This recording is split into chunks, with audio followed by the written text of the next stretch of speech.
Elliot had always been fascinated by abandoned places, but when he bought the old Ashford Manor, he had no idea what he was inviting into his life. The house had been empty for nearly a century, left to rot after the Ashford family mysteriously vanished in the winter of 1923. The first few nights were uneventful. The house creaked and groaned, but Elliot told himself it was just the old wood settling. Then, on the fourth night, he found the door. It was in the basement, hidden behind a rotting shelf. A thick layer of dust covered its surface, but there was something odd about it.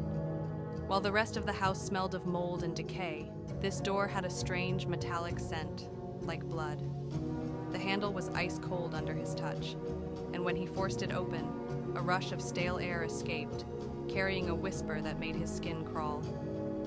Inside was a small, windowless room. The walls were covered in deep scratches, as if someone, or something, had tried desperately to escape. The air was thick with an overwhelming sense of dread. In the center of the room sat a single old wooden chair, its seat dark with ancient stains. Elliot felt his breath hitch. He turned to leave, and the door slammed shut behind him. The temperature dropped instantly.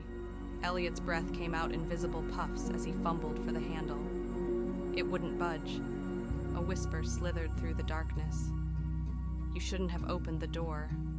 His heart pounded as he turned, only to see movement in the shadows. The scratches on the walls seemed to shift, forming words. "It still hunts."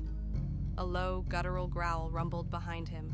He spun around and saw it, a figure, twisted and wrong, with sunken eyes that glowed like embers, its mouth stretched too wide, revealing jagged, needle-like teeth.